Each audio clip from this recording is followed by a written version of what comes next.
সঁচাকৈ বেদনাদায়ক অসহ্যকৰ মৃত্যুৰ পূৰ্বে ই ৰিক্সা চলাই জীৱন আৰু জীৱিকাৰ সন্ধান কৰা এজন যুৱকৰ ভাষ্য আছিল এয়া আমাক চৰকাৰে ই ৰিক্সা গহপুৰত প্ৰশাসনে তৎক্ষণাৎ বন্ধ কৰি দিয়াত আমি বহুত দুখিত আমি কোনো নজনাকে কোনো নটিচ নিদিয়াকে কোনো জাননী নিদিয়াকে ইমান তৎক্ষণাৎ আমাক হাইচমেণ্ট দিয়াৰ কাৰণে আমি বহুত দুখিত কাৰণ আমাক কমচে কম জাননী দিব লাগে আমাৰ এনেকুৱা মানুহ আছে ঘৰত চৌকা জ্বলা নাই আমাৰ খাবলৈ দিগদাৰ হৈছে নামেও প্ৰতাপ বৰা ঘৰ গহপুৰৰ বৰখুলিত এখন ই ৰিক্সাৰ জৰিয়তে প্ৰতাপে পোহপাল দিছিল পৰিয়ালটোক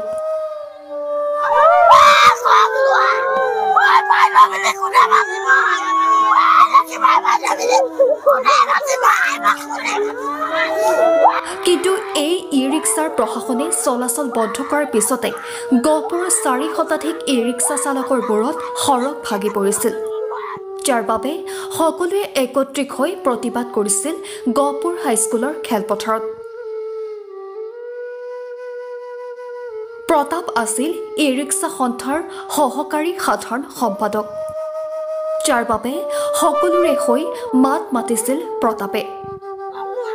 প্ৰতাপৰ পত্নীয়ে জানিবলৈ দিয়া মতে ই ৰিক্সা বন্ধৰ প্ৰতিবাদ কৰাৰ পিছৰ পৰাই নিজৰ লগতে আন আন পৰিয়াল কেনেকৈ চলিব তাৰ চিন্তাতে ছটফটাই আছিল স্বামী অত্যাধিক চিন্তা আৰু মৰ্ম বেদনাই কাল হ'ল তেওঁৰ স্বামীৰ বাবে যোৱাকালি নিশা শুই থাকোঁতেই হৃদক্ৰিয়া বন্ধ হৈ মৃত্যুক সাৱটিলে প্ৰতাপে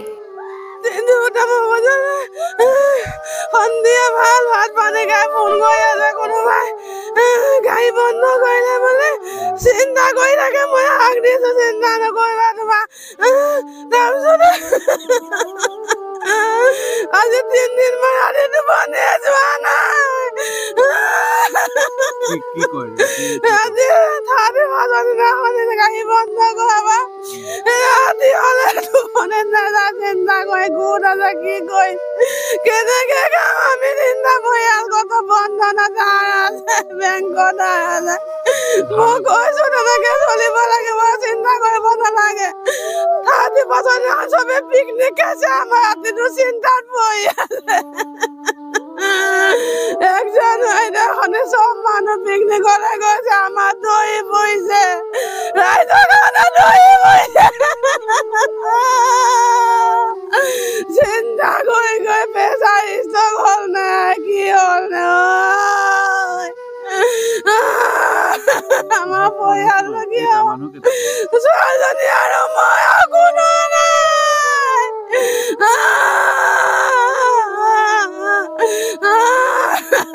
যাব কোনে আছে ডিঙি কেনেকৈ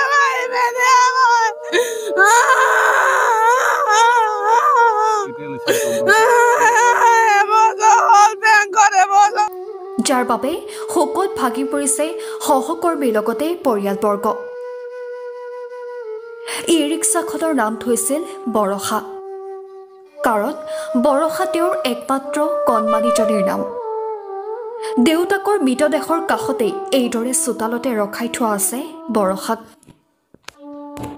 এখনে তাৰ গাড়ী আছিলে এই টমটম বন্ধ কৰাৰ পৰা চিন্তা কৰি তাৰ মানে প্ৰেছাৰ ৰোগ দি পেলাই 3টা বজাত মৃত্যু আহ্বান কৰিলে এনে টমটমখন বন্ধ কৰাৰ পিছত আপোনালোকক কৈ থাকে নেকি যে কেনেকৈ চলিম কি কয় কি বুলি কয় টমটমখন বন্ধ হ'লে আমি কেনেকৈ চলিম আৰু কেনেকৈ কি কৰিম এইবিলাক আমাক কয় দুখৰ কাহিনী বয়স কিমানমান হৈছে বয়স 40 বছৰমান হৈছে এনেতো বেলেগ বেমাৰ একো নাই এই টমটমৰ মানে বন্ধ কৰালৈয়ে চিন্তা কৰি প্ৰেছাৰটো ৰোগ দি পেলাই 3টা বজাত তেওঁ মৃত্যু আহ্বান কৰিলে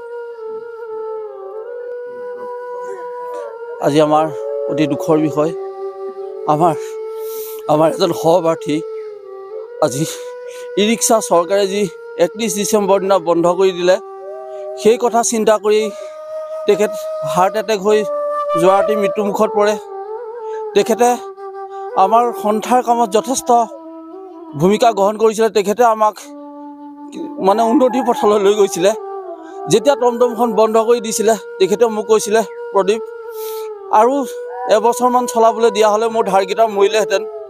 তেখেতে সেইটো চিন্তা কৰিছিলে। গতিকে এইবোৰ চিন্তা কৰি তেখেতে হাৰ্ট এটেক হৈ ঘৰৰ মানুহে আচলতে বুজি পোৱা নাছিলে।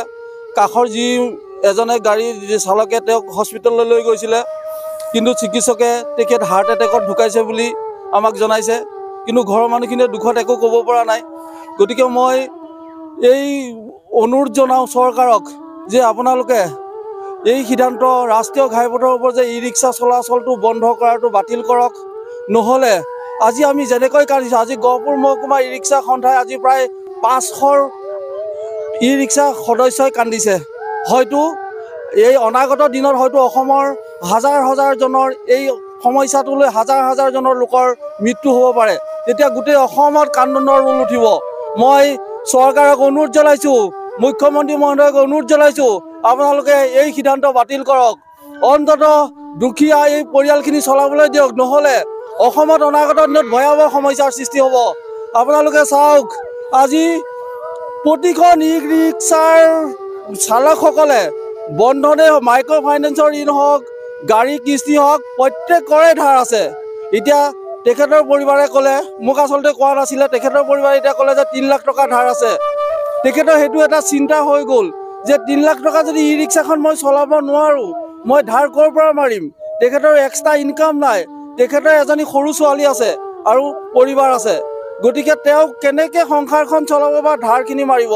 গতিকে এনেকুৱা এটা সিদ্ধান্ত মই গহপুৰ মহকুমা ই ৰিক্সা সন্থাৰ তৰফৰ পৰা গোটেই অসমৰ ৰাইজক দিব খুজিছোঁ যে আপোনালোকে যিমান পাৰে এই সিদ্ধান্ত বাতিল কৰক।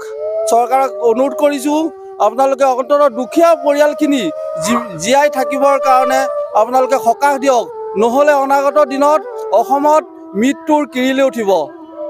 এতিয়া বহি গ'ল চিন্তাটো মানে কি, ধাৰ ঋণ আছে বেংকত ই ৰিক্সাখন লোৱাৰ বাবদ। সেই ধাৰ ঋণ এতিয়া বন্ধ হৈ গ'ল, কেনেকৈ মাৰিব? তাৰে চিন্তা চৰ্চাতে ভাইটি যোৱা ৰাতি ডক্টৰে হাৰ্ট এটেক বুলি কৈছে। আপোনালোকৰ আগত সদায় ই ৰিক্সাখনৰ কথা কয় সেইখনকে চলাই জীৱিকা নিৰ্বাহ কৰি আছিলে। এতিয়া সেইখন বন্ধ কৰি এতিয়া চিন্তা চৰ্চা ধেৰ হ'ল চাগে, তাৰ ধাৰ ঋণ মাৰিব কেনেকৈ কি কৰিব, সেয়ে লৈয়ে হৈছে ইয়াত।